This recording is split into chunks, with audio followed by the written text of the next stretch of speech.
अध्यक्ष महोदय, मी इथे येताना भारतीय जनता पार्टीचं संकल्पपत्रच घेऊन आलोय। आपल्याला आठवत असेल, मामाही त्यावेळेस आपल्यासोबत होते, तुम्ही होतात।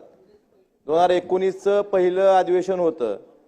त्या निवडणुकीत तत्कालीन मुख्यमंत्री उद्धवजी ठाकरे साहेबांनी जे आश्वासन दिलं होतं की मी शेतकऱ्यांची कर्जमाफी करेन, आणि ते आश्वासन ह्याच नागपूरच्या अधिवेशनात त्यांनी पूर्ण केलं होतं आणि 2 लाखापर्यंतच्या कर्जमाफीची घोषणा पहिल्या अधिवेशनात केली होती।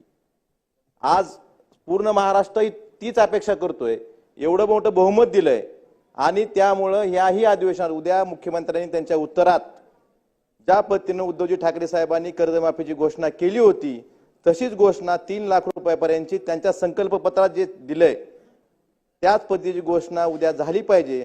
ह्यासाठी महाराष्ट्रातला शेतकरी वाट बघतोय, असं मला आपल्याला या प्रसंगी सांगायचं। त्यात त्यांनी दुसरं एक सांगितलं, आम्ही स्टेट जीएसटी ही शेतकऱ्यांना खातावरला किंवा बाकीचा जो स्टेट जीएसटी शेतकऱ्याकडनं त्यांच्या वसूल केला जातो तो अनुदान स्वरूपात परत देऊ, ह्याची सुद्धा अंमलबजावणी कधीपासून सुरू होणार ह्याचे सुद्धा स्पष्टीकरण किंवा ह्याची सुद्धा घोषणा उद्याच्या मुख्यमंत्र्यांनी त्यांच्या उत्तरात केली पाहिजे, असं मला या प्रसंगी सांगायचं।